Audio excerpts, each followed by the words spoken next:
Above anything else, I'm a theater kid at the end of the day. She got a degree in theater, so here we are on YouTube, right? With that, first came a respect, then an appreciation, then a deep love for Shakespeare and how Shakespeare was able to write different concepts that are still so applicable today. And he was tortured. He was a tortured artist, but you need that to bring genius. I'm Maya, I'm the Renaissance heroine, and I'm here to help you grow. I've particularly been interested for the past few months on the Taming of the Shrew, as I played Kate in a production here in my town recently, and which makes sense. I've always been a Kate.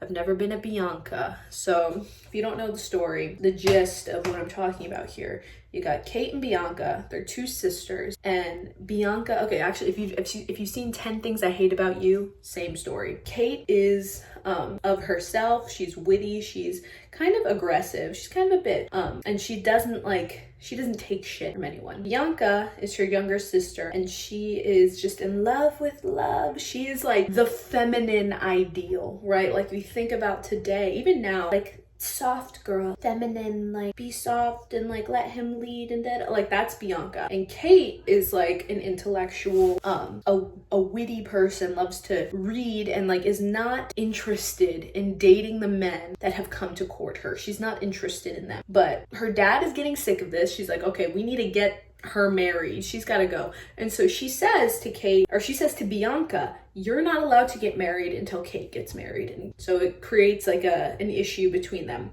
Finally, a suitor comes, Petruchio, who Kate kind of likes. She kind of likes him. He's smart. He's also witty. He's matching her, and they get along. And so that's what we have going on here. So we have the Kate archetype, who's like the intelligent, strong-willed, fierce Shrew. And then we have Bianca, who's the feminine ideal, the soft girl, the submissive one. And so, I mean, I played Kate in the play, and I've been a Kate all my life. I enjoy debate. I like sharing provocative ideas. Like, obviously, that's why I'm here on YouTube speaking to you.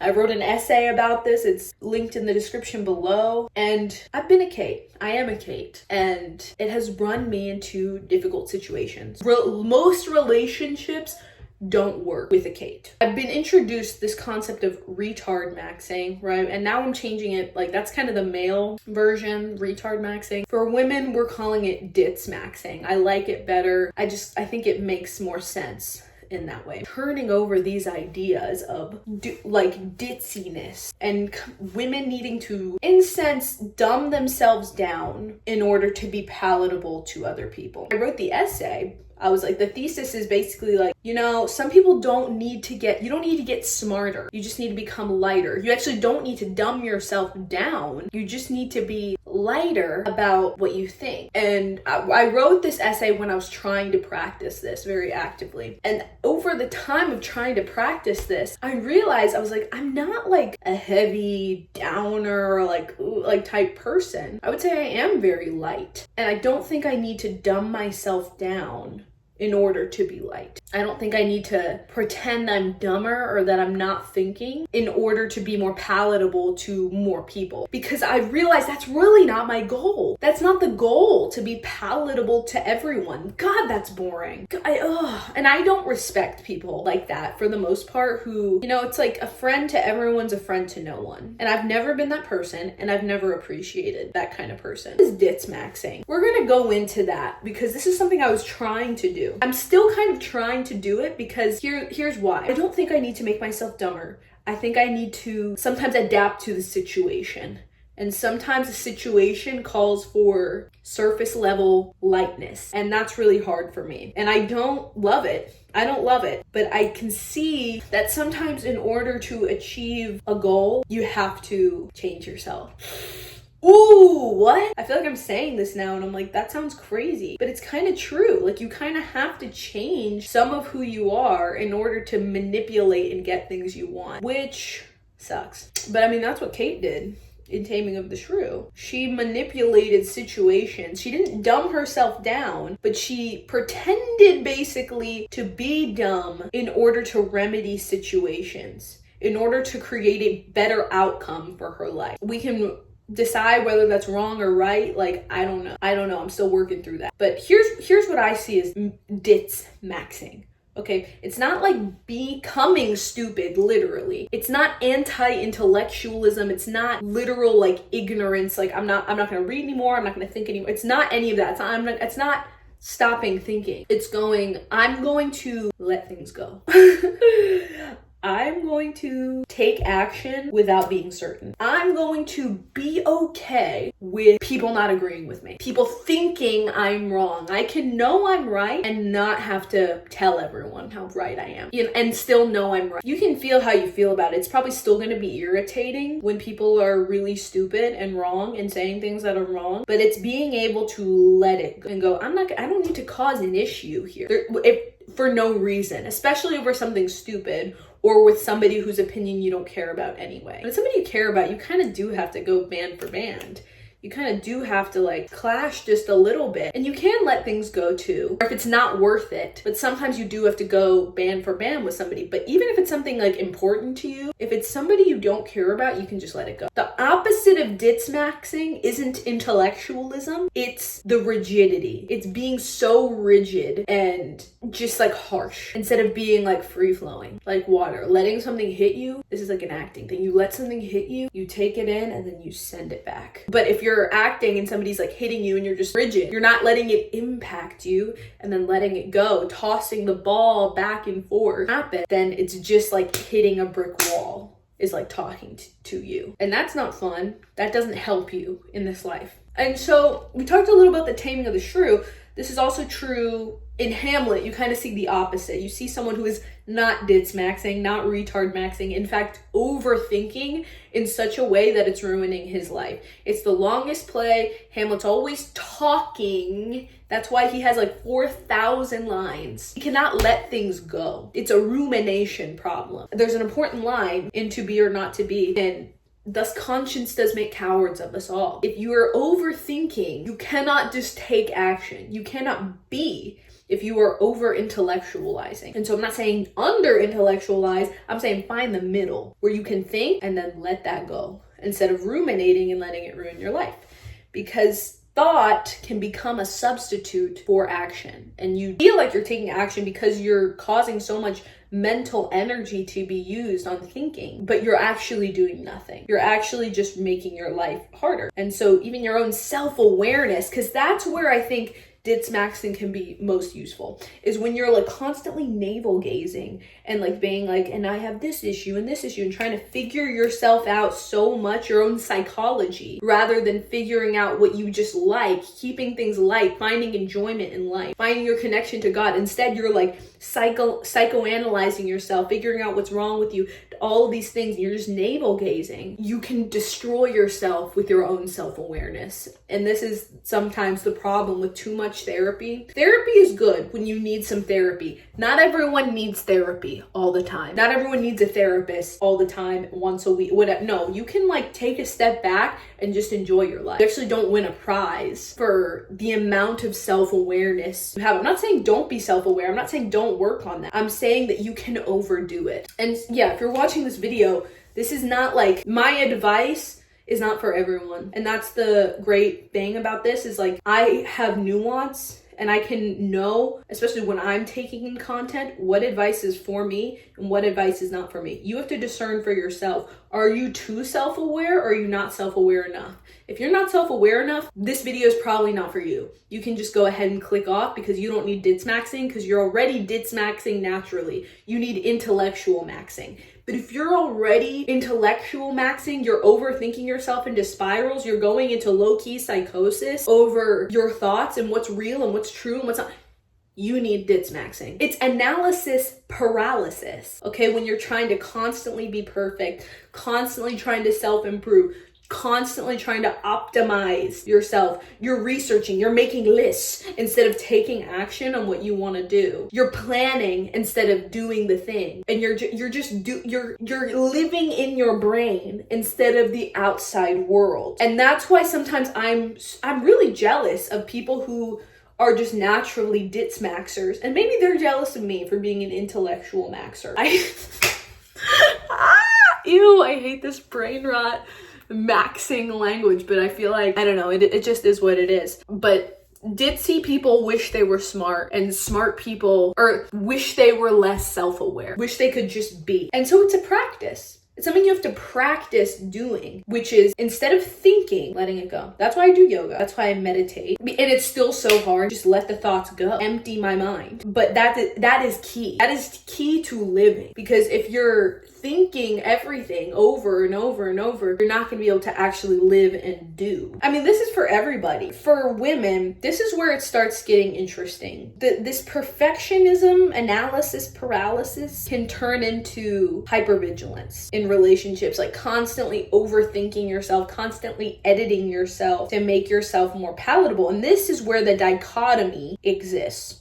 Because you don't want to constantly edit yourself trying to be perfect. But also, if you're intellectual and the person you're with is threatened by that, you don't want to have to constantly edit yourself to be ditzier. Okay, so that's where the two issues lie. Is like, are you Ditzmaxxing so that you can be more palatable to someone else? Or are you Ditzmaxxing so that you can be a better version, more happy version of yourself? And that is for you to decide, you to find out. Because if you're with a partner I've been there with a partner who just didn't like that I was thinking, just didn't like that. Genuinely, like I would say something, it would be a fight. I could say the sky is blue, and he's like, but actually, it's actually the molecules and the airwaves, and was like, and you're wrong. And actually, you're wrong. We talked about a Bible story, and I'm like, here's what I think about this. Here's what I think is my interpretation of Genesis, this story from thousands of years ago. He's like, you're actually wrong. You're wrong. Don't think anymore. Just listen to what I say.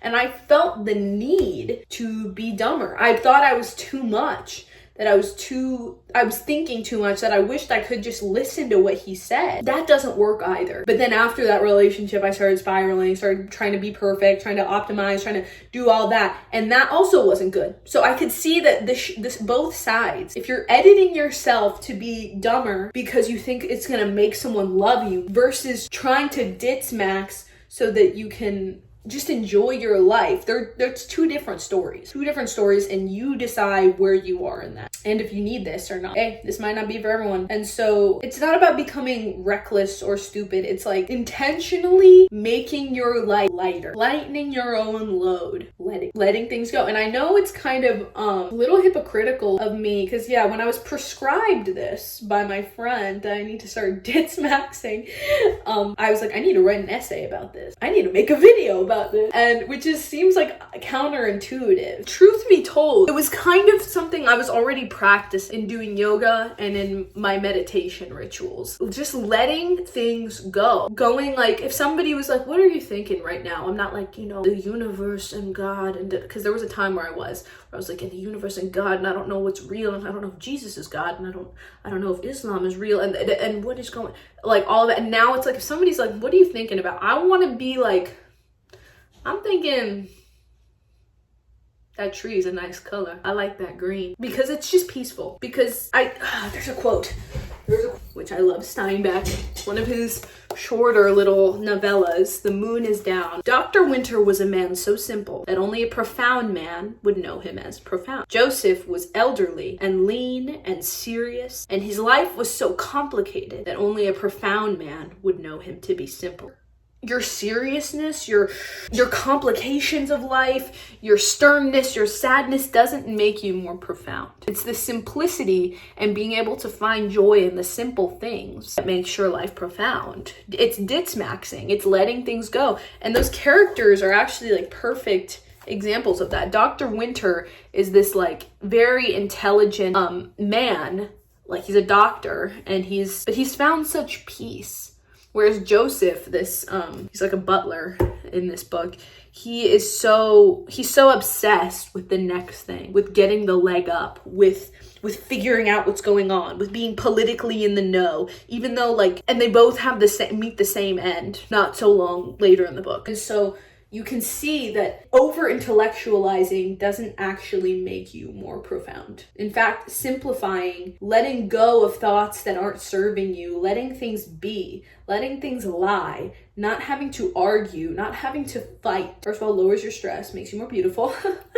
And also, yeah, you are more profound and at peace. And maybe that's not the goal, okay? Like, it's not about comparing yourself. It's not about comparing yourself to other people. Comparing yourself to yourself and being a more at peace version of you is always going to be more profound than the non-profound, complicated, over-intellectualizing version of yourself. And so I talked a little bit about the nuance that I could see in this of like, you can be doing this Ditzmaxxing in order to be more palatable to people, to men, to your family, to whoever, or you can be doing it to become a more profound and at peace version of yourself.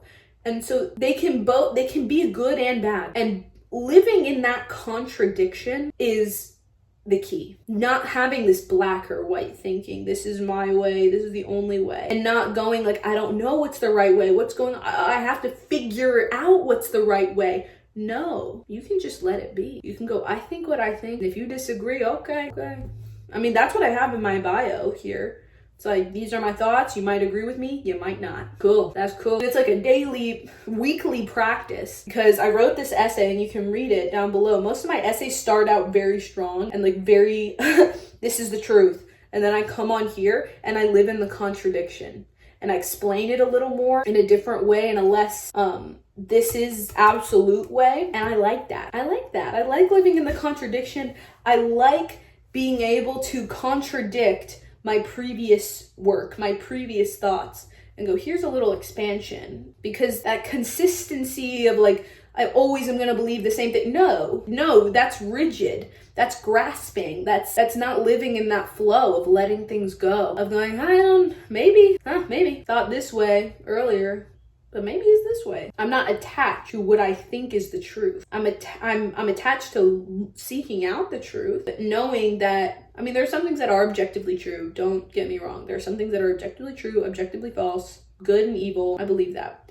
But not everything is that. Most things aren't that. And so I can live in the in-between, in the contradiction, in the nuance, because in order to grow, you have to contradict. You have to be able to contradict yourself in order to think new things. And so Taming of the Shrew gets a really bad rap because it ends with this final monologue where she's just like, and I obey my husband. That's like basically it. Like, if you don't obey your husband, you're wounding him. And like, you should just listen to your husband and submit and be obedient. But I see it differently.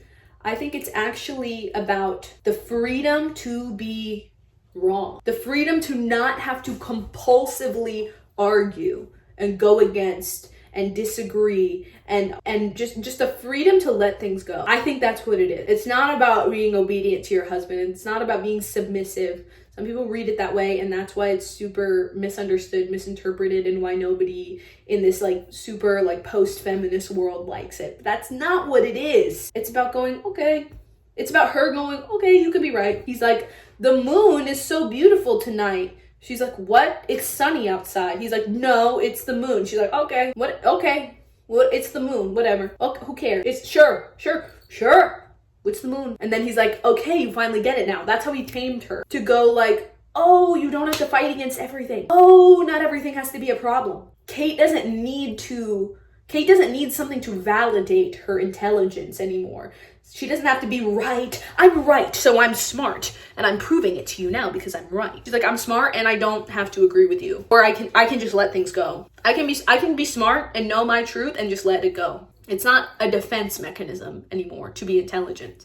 So being ditzy, it's not about being anti-intellectual. It's about letting yourself be wrong, like denying perfectionism in a world that's like, you need to constantly optimize and level up.